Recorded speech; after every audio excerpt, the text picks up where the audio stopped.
Capítulo 17. Como usar a mente subconsciente para perdoar. A vida não tem favoritos. Deus é vida. E o princípio da vida flui através de você neste momento, enquanto lê e pensa nessas palavras. Deus gosta de manifestar-se em você como harmonia, paz, beleza, alegria e prosperidade.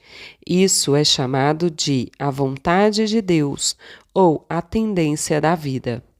Se você cria na mente resistência à passagem do fluxo de vida, esse bloqueio emocional semeia confusão no subconsciente e causa todos os tipos de condições negativas.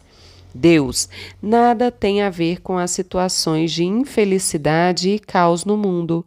Elas são causadas pelo pensamento negativo e destrutivo da espécie humana.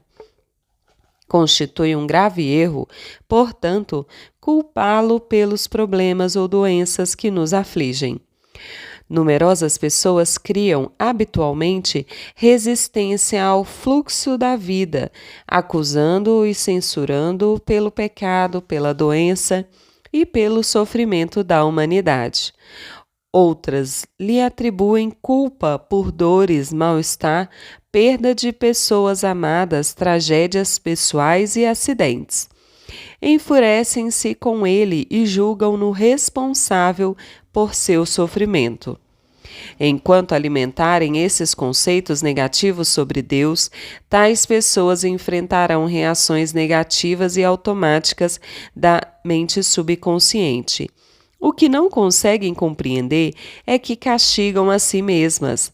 Elas precisam compreender a verdade, obter a libertação e renunciar a toda e qualquer condenação, ressentimento e raiva contra qualquer pessoa ou poder fora de si mesmas. Se assim não agirem, não adianta esperar vida sadia, feliz ou criativa.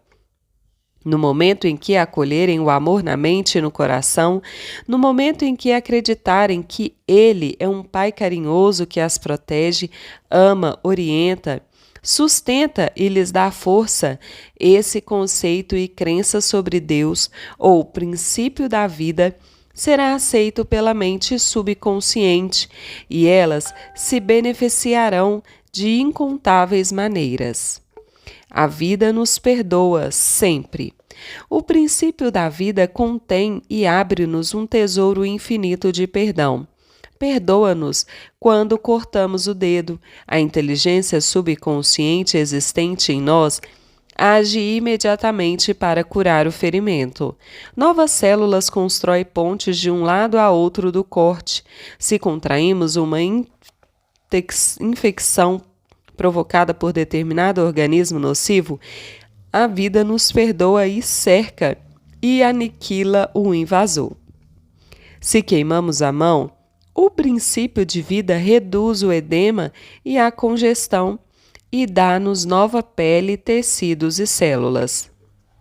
A vida não alimenta rancor contra ninguém. Está sempre nos perdoando. Traz de volta a saúde, a vitalidade, a harmonia e a paz, se cooperarmos com ela, isto é, se pensarmos em harmonia com a natureza. Lembranças negativas, rancorosas, amarguras e má vontade atravancam e impedem a circulação do princípio de vida em nós existente. Como ela baniu o sentimento de culpa? Harriet G. trabalhava até tarde no escritório, todos os dias.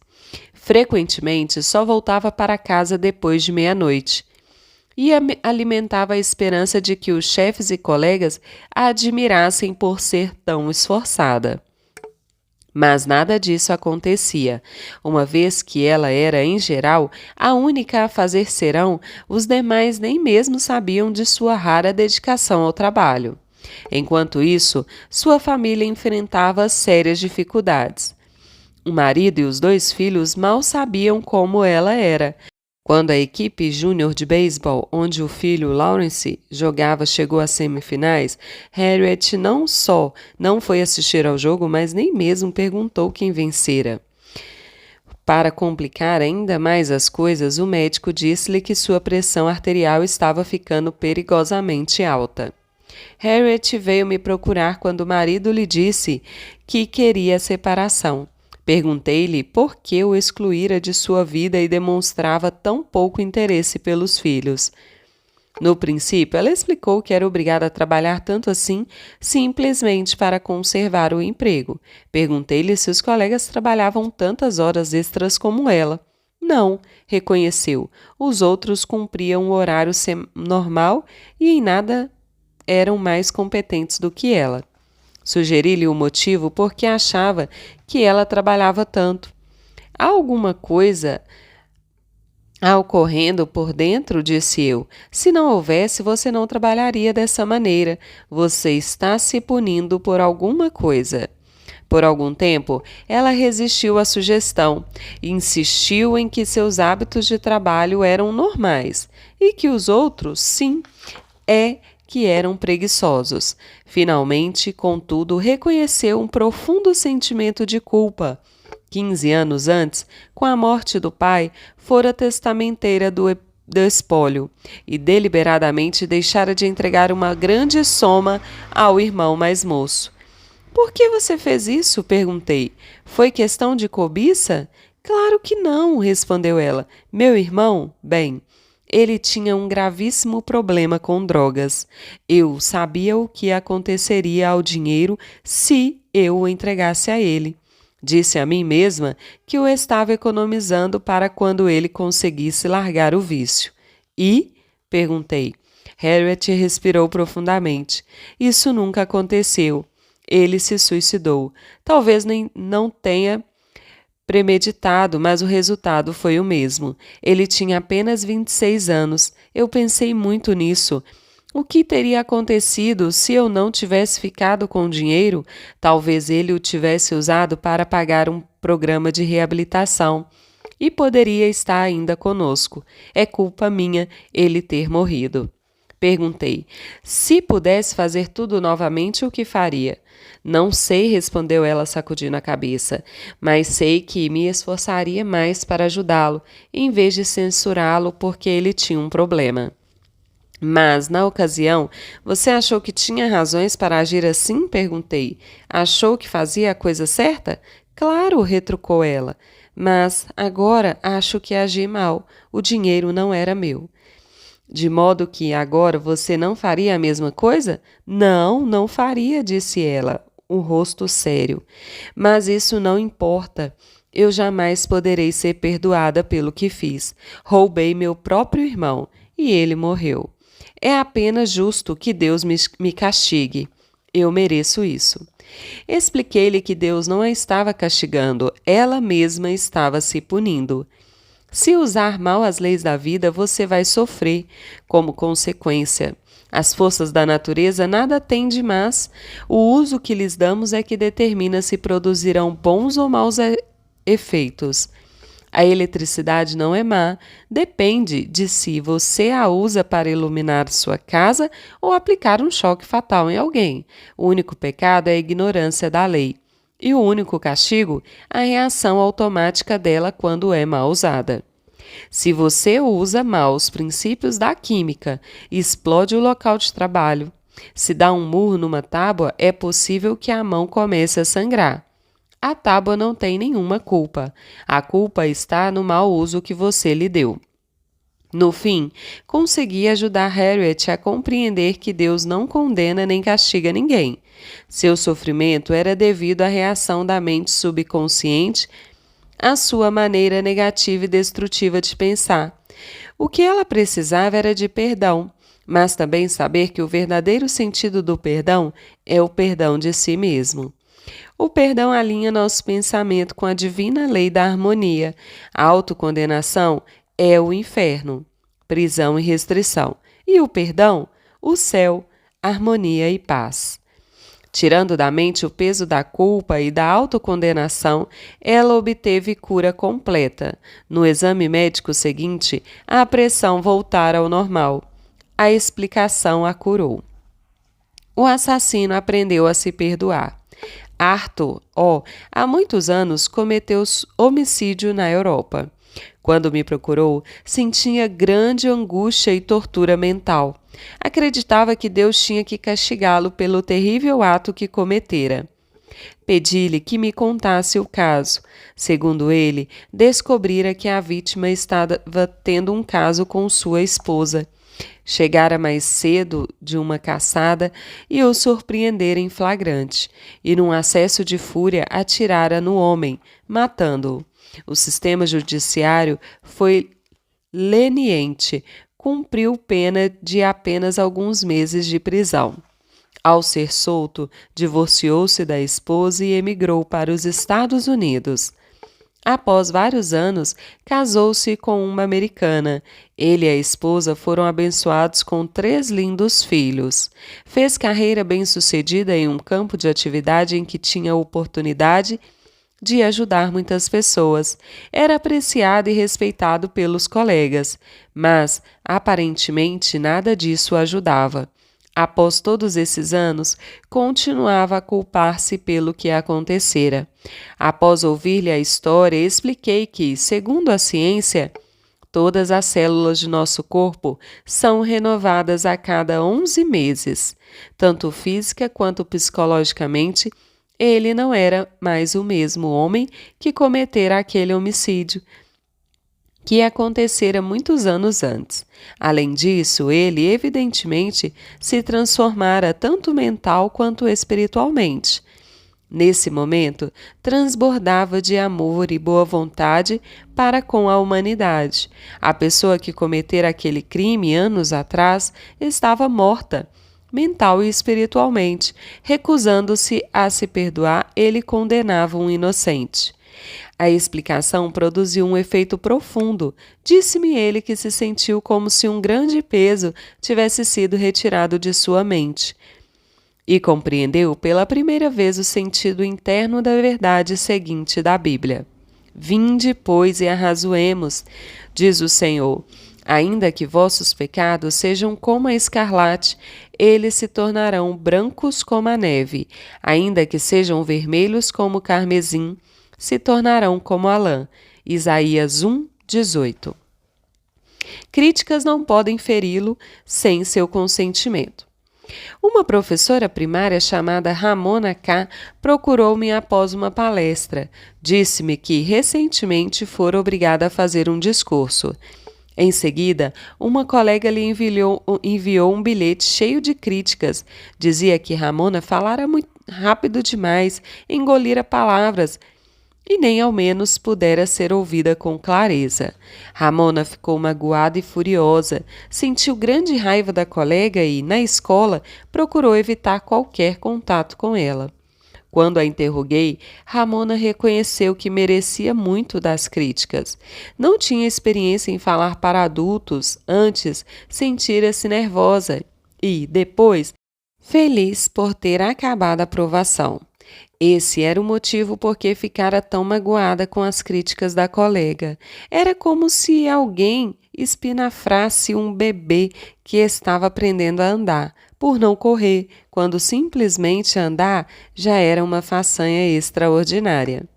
Enquanto conversávamos, Ramona começou a compreender que sua primeira reação fora infantil. Acabou por reconhecer que o bilhete constituíra, na verdade, uma bênção e um corretivo muito necessário. Resolveu melhorar esse particular e matriculou-se em um curso de oratória, oferecido por uma faculdade próxima. Paralelamente, ligou para a autora do bilhete para lhe agradecer pelo interesse e pelas boas informações. Como ser compassivo? Mas e se o bilhete recebido por Ramona fosse absolutamente infundado? E se ela tivesse boa razão para pensar que a crítica ao discurso simplesmente não tinha fundamento? Nesse caso, Ramona teria que compreender que alguma coisa no discurso, fosse na apresentação ou no conteúdo, perturbara os preconceitos, superstições ou crenças sectárias mesquinhas da autora do bilhete. O problema, nesse caso, não seria seu, mas da colega que o escrevera. Compreender isso implicaria dar um primeiro passo essencial para a compaixão. O passo lógico seguinte seria orar pela paz, harmonia e compreensão da colega. Nós não podemos ser magoados quando sabemos que somos senhores de nossos pensamentos, reações e emoções.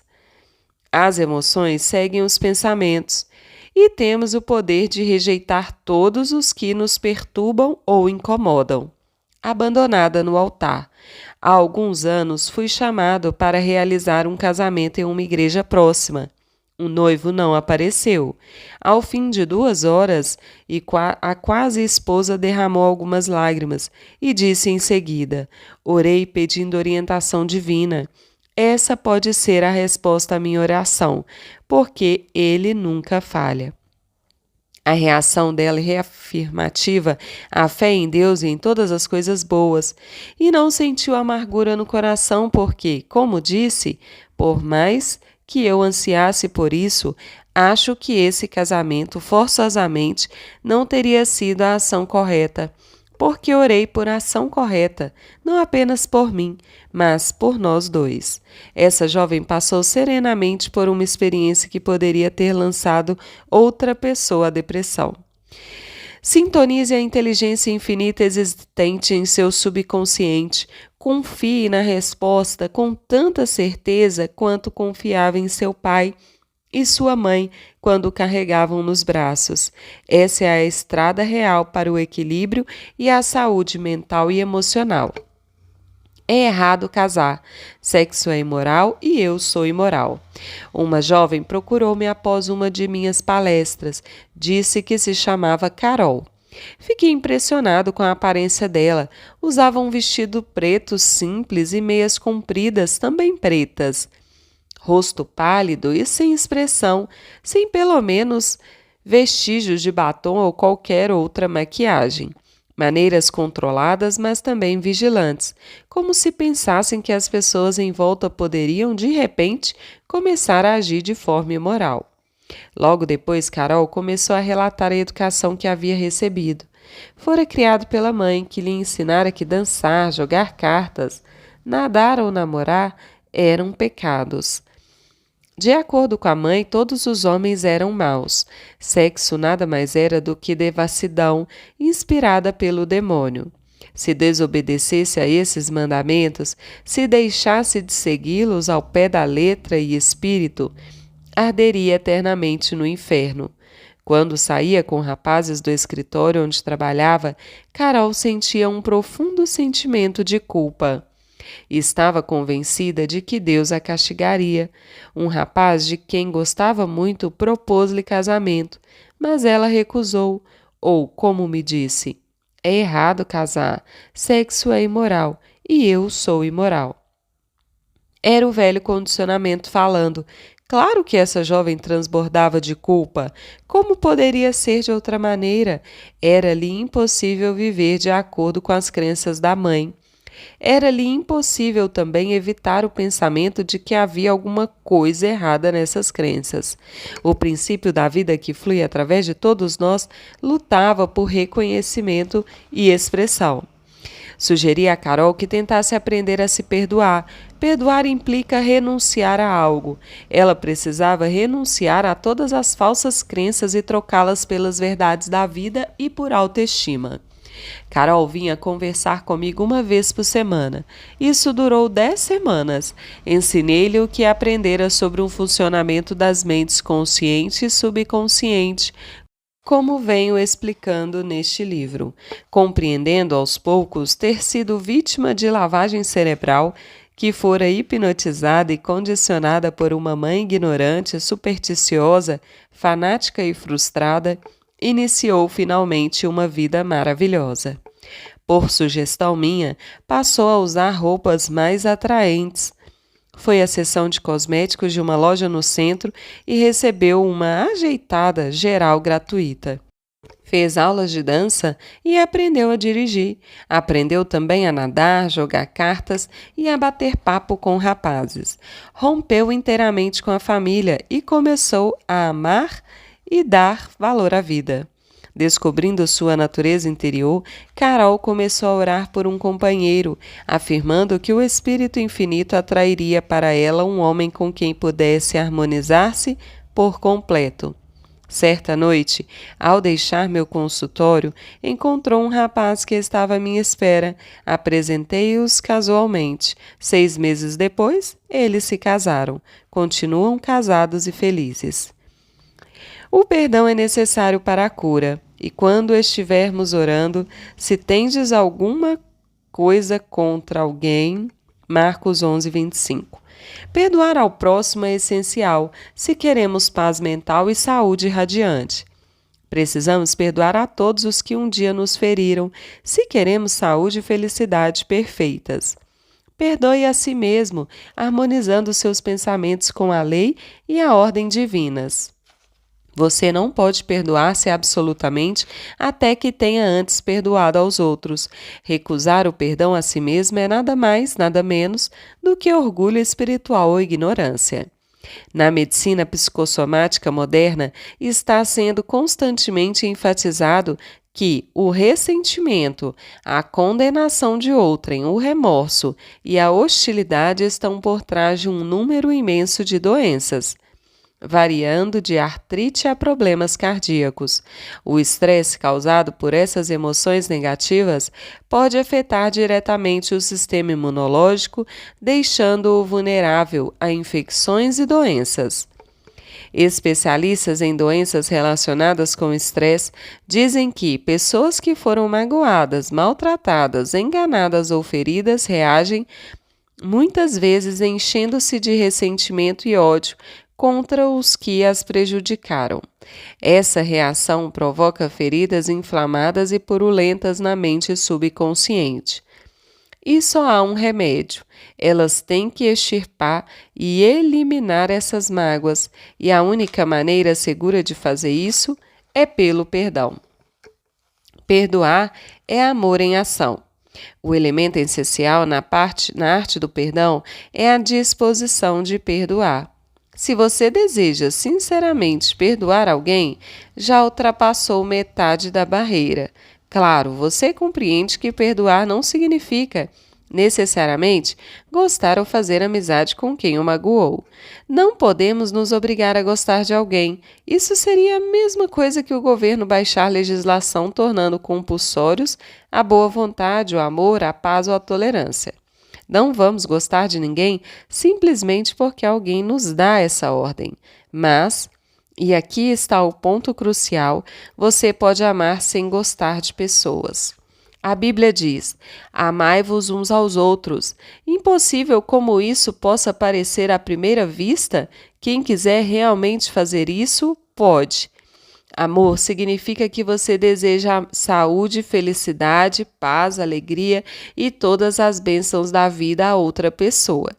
Só há um requisito para isso: a sinceridade. Você não está sendo magnânimo quando perdoa, está, na realidade, sendo egoísta. Porque o que deseja aos outros está realmente desejando para si mesmo.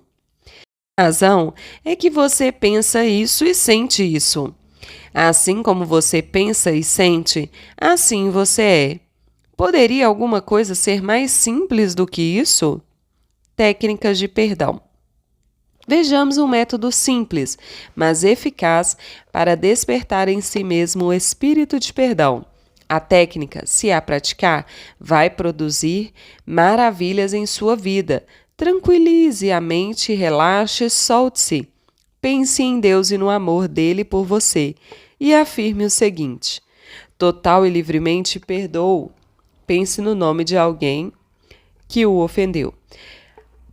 Absolvo-o mental e espiritualmente. Perdoo tudo ligado ao assunto em questão. Estou livre e ele está livre. E esse sentimento é maravilhoso.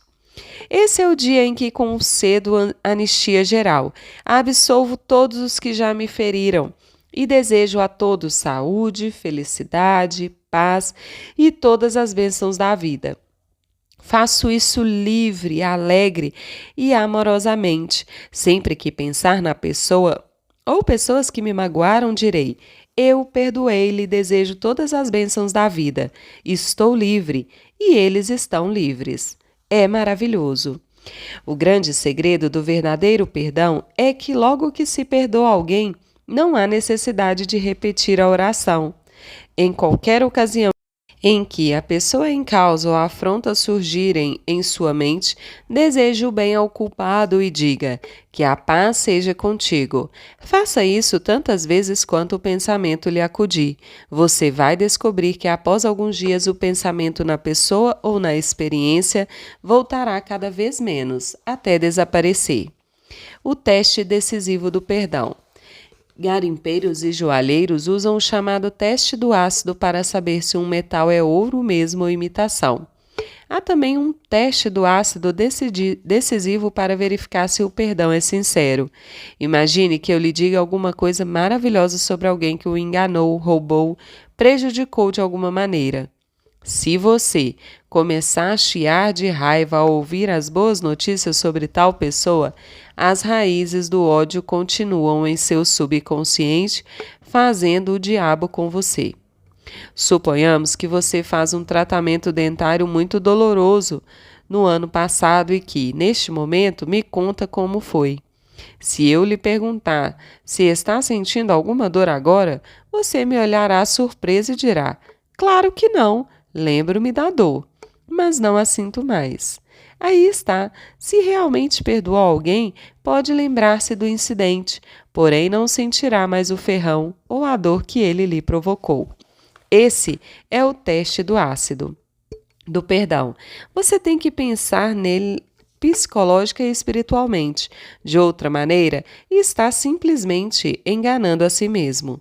Não está, de modo algum, praticando a verdadeira arte do perdão. Quem tudo compreende, tudo perdoa. Uma vez que compreenda a lei criadora da sua própria mente, você deixa de culpar pessoas e situações por tornar-lhe a vida difícil ou insatisfatória. Reconhece que seus próprios pensamentos e sentimentos é que lhe criam o destino. Além disso, sabe que fatores externos não causam nem condicionam sua vida e suas experiências. Pensar que outros podem prejudicar sua felicidade, que você é a bola de futebol que todos chutam, de um destino cruel, que tem que se opor e lutar contra alguém para conseguir sobreviver. Todas essas ideias revelarão a natureza destrutiva que lhes é inerente. Logo que você compreender que pensamentos são coisas. Esse princípio, aliás, é claramente exposto na Bíblia. Porque, como imagina em sua alma, assim ele é. Provérbios 23, 7. Ajudas ao perdão. 1.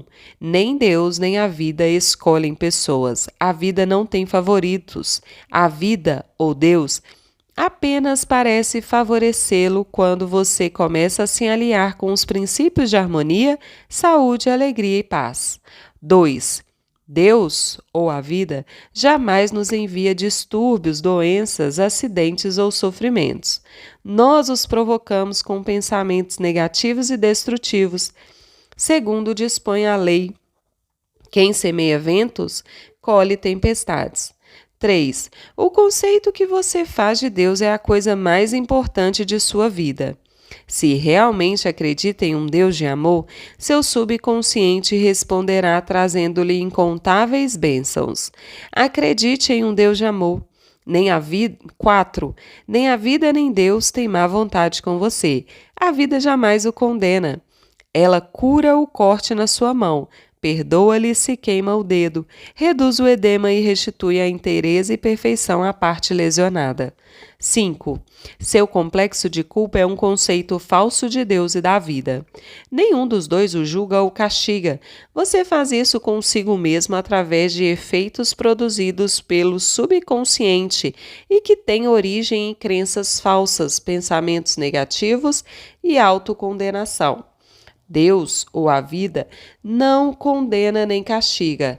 As forças da natureza nada têm de más.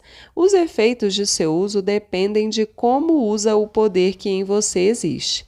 Você pode usar eletricidade para matar alguém ou iluminar a casa, usar água para afogar uma criança ou saciar-lhe a sede. O bem e o mal têm origem no pensamento e na intenção da mente da pessoa. 7.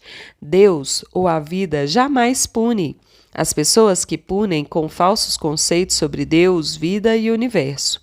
Como o pensamento é criador, elas criam seu próprio sofrimento. 8. Se outra pessoa o critica e esses defeitos existem em você, rejubile-se, dê graças e aprecie os comentários. Você terá, assim, oportunidade de corrigir os defeitos. 9. Nenhuma crítica pode feri-lo quando você sabe que é senhor de seus pensamentos, reações e emoções. Esse fato lhe dá a oportunidade de rezar pelo próximo e abençoá-lo, e com isso abençoar-se também. 11. Quando ora por orientação e ação correta, aceite o que lhe for dado. Reconheça que é bom, muito bom, o que recebeu. Dessa maneira, não terá razão para autopiedade, críticas ou ódio. 11. Nada é, em si, bom ou mal. O pensamento é que lhe dá essa característica. Não há o mal no desejo de alimento, sexo, riqueza ou verdadeira autoexpressão. Tudo depende da maneira como você usa essas ânsias, desejos e aspirações. Seu desejo de alimento pode ser atendido sem matar alguém por um pedaço de pão. 12. Ressentimento, ódio, má vontade e hostilidade estão por trás de um número enorme de doenças. Perdoe a si mesmo e a todos, doando amor, vida e boa vontade a todos os que o magoaram. Continue a agir assim até que possa reencontrá-los em sua mente e saber que está em paz com eles. 13. Perdoar é doar alguma coisa. Dê amor, paz, alegria, sabedoria e todas as bênçãos da vida, até que não exista mais nenhum ferrão em sua mente. Esse é o teste do ácido do perdão. 14. Se alguém o magoou, mentiu sobre você, o caluniou e disse a seu respeito todo tipo de coisas más, seus pensamentos sobre essa pessoa são negativos? Se são, você não a perdoou. As raízes do ódio continuam em sua mente subconsciente, criando-lhe todos os tipos de problemas. A única maneira de fazer murchar essas raízes é regando-as com amor. Deseja a essa pessoa todas as bênçãos da vida. Esse é o significado de perdoar até 70 vezes 7.